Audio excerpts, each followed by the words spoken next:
महाराज जी, जब मेहनत के बावजूद अच्छा परिणाम नहीं मिलता तो पहले यहीं रुक जाते हैं, फिर आगे चलते हैं।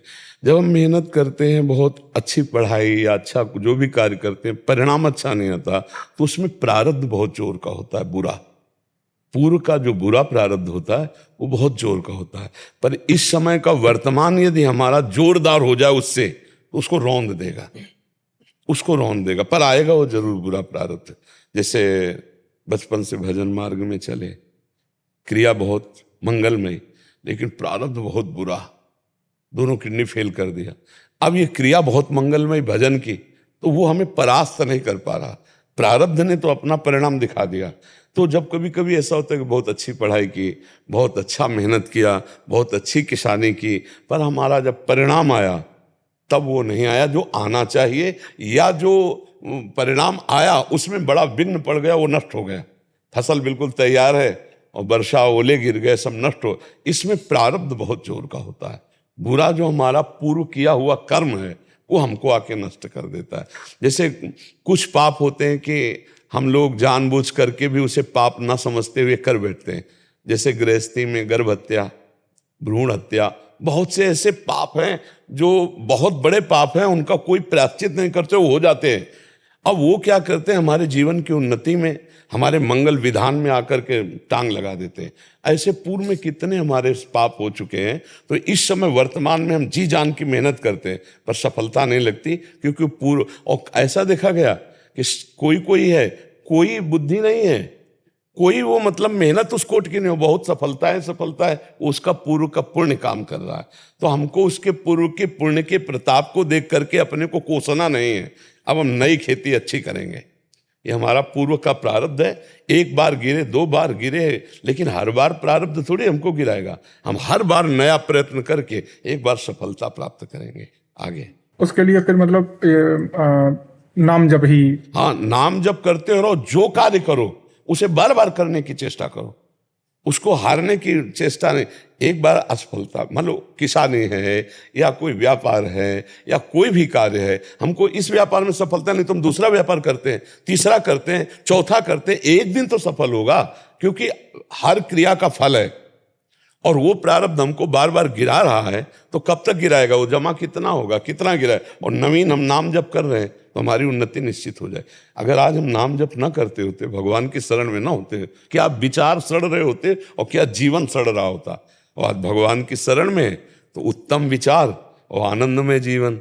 सुबह से हम भूले हुए हैं कि हमारी किडनी फेल है, भूले हुए हैं, क्योंकि हम चर्चा में लगे हुए, भगवान की वार्ता में लगे हुए, भगवान में लगे हुए। तो हमें कितनी सुंदर दिनचर्या दी भगवान ने, ऐसा रोग होते हुए सब चल रहा है।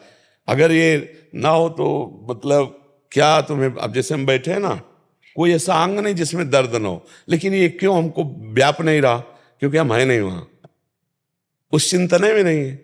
हम श्री जी का चिंतन, भगवत चर्चा, अब जैसे शांत एकांत बैठ गए तो फट से अपने में लग गए, वहाँ हम जा ही नहीं, वो हमें घसीटे नहीं पा रहा, इसलिए हम एकदम स्वस्थ से नजर आते हैं। लोग पूछते हैं सही में तुम्हारी किडनी खराब है। लोगों को लगता है कि मतलब ऐसे चकाचक दिखाई दे रहे, खूब बोल रहे, कैसे किडनी। तो ये प्रारब्ध का अपना प्रभाव है और हमारे नवीन कर्म का ये प्रभाव है।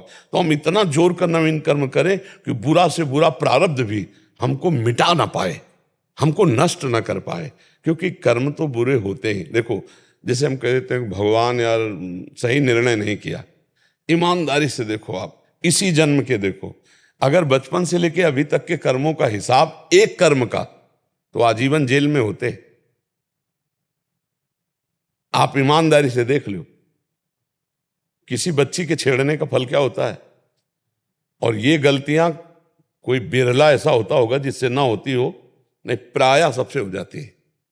कुछ ऐसे पाप हो जाते हैं, कुछ ऐसी गलतियां हो जाती हैं कि जो आज तक दबी हुई हैं, हमारी कोई जाना नहीं और उनका फल कोई मिला नहीं। तो अब बीज दबा है तो अंकुर तो होगा उसमें, फिर फल तो आएगा ही, भोगना पड़े। होती है ना गलतियां ऐसी। अगर हमारे जीवन के रजिस्टर को खुद हम ही जांचे और निर्णायक रखा जाए तो यही हाथ जोड़ जाएंगे कि भगवान बड़ी कृपा है जो आपने मुझे बचाया, नहीं तो जरा जरा सी गलती में फंस जाए, जरा सी गलती में तो जेल पहुंच जाए, जरा सी गलती में। तो ऐसी कितने जन्मों में हमारी गलतियां होंगी, वो हमारी जमा है, वो हमारी जमा है। बहुत बड़ा गलती का दंड मिलता है, बहुत बड़ा दंड। 5 मिनट की घटना में ऐसे कितनी गलतियां हमसे हुई हैं। मान लो जैसे जो मांस खाते हैं, एक जीव है, जैसे हमारा शरीर प्रिय है ऐसे हर जीव का शरीर। अब उनको पता है, बोले 10 साल से मांस खा रहे हैं, अब कितने जीवों को खा गए, अब कितने जीव हत्या हुई आपसे। अब अगर उनका टोटल हिसाब जोड़ा जाए तो कितने जन्म तुम्हें मुर्गा और बकरा बन के काटना पड़ेगा, क्योंकि पक्का है तुमने जिनका, बोले हम काटते नहीं, हम तो दुकान से लाते हैं। बात एक ही बात हुई, आपने उनका। तो अब आपको मान लो आपने 5000 मुर्गा खाए, अब 5000 जन्म आपके मुर्गा के होंगे, 5000 बार आपका गला कटेगा। और अब अगर भगवान उसको इसमें निपटा दे कि आप जा रहे थे, अचानक एक्सीडेंट हुआ, आपका पैर टूट गया, अब फ्रैक्चर ठीक हो गया, लंगड़ा के चल रहे हो, लेकिन 5000 बार जन्म के नाश हो गए और नाम जब करते हो इसी जन्म में भगवान को प्राप्त हो गए, तो मुनाफा हुआ कि घाटा। हम लोगों को लगता है भगवान घाटा किए, जब से भक्ति शुरू की तब से यही सब हुआ, तभी से सब शुरू। नहीं, बड़ी कृपा हो रही, भगवान के न्याय में बहुत कृपा है। अगर वो सही ईमानदारी से हमें कष्ट दे तो निश्चित, ये हम इसलिए कह रहे, जैसे बच्चे ने कहा मन बहुत गलत सोचता है, ऐसे सबसे जवानी में गलतियां होती हैं। कोई बिरला ऐसा होता होगा जो भजन में लगा है तो वो पाप कम हुए हों, पाप ना हुए हों ऐसा हम फिर भी नहीं कहेंगे, क्योंकि मन है, किसी की जरूरत नहीं, अपने आप से अपने आप में नष्ट कर रहा है। जैसे मानो एक बार के वीर से एक संतान उत्पन्न होती है, उसमें होता है ना, आप उसी को नष्ट किए, क्या वो अपराध नहीं है? व्यर्थ में आपने उसको नष्ट कर दिया।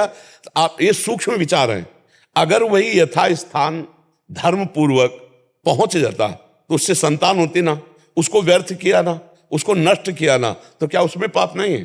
शास्त्र में लिखा हुआ है, व्यर्थ उसको नष्ट करने का अधिकार नहीं है। जैसे आपको अपना शरीर नष्ट करने का अधिकार नहीं है।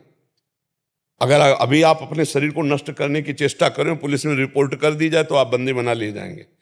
ये सरकारी है वस्तु, आपके शरीर पर आपका उतना अधिकार है, केवल खाओ पियो मौज करो सेवा करो, लेकिन आप इसको नष्ट नहीं कर, ऐसे उसको नष्ट नहीं कर सकते। वो एक अमोघ शक्ति है। ऐसे कौन विचार कर रहा है? कितने हजारों बार नष्ट कर रहे, क्या वो पाप नहीं बन रहा? बहुत से ऐसे पाप हैं जिनका अगर निर्णय किया जाए तो हम फंसे फंसाए रखे रहेंगे। तो हमारे अब वो दिमाग में तो है नहीं कि हमने पाप किया, अब वो जब निर्णायक के द्वारा निर्णय करके वो हम जब उन्नति में जाएंगे, पाप का फल होता है दुख, संकट, विपत्ति। तो अगर हमने जो चाहा वो हो गया तो दुख और विपत्ति आएगी कैसे? जो हम चाह रहे हैं उसमें वो टांग मारेगा, और उसके उल्टा जब होगा तब हम बैठ के जलेंगे, तो ये जलन से वो पाप नष्ट हो रहा है।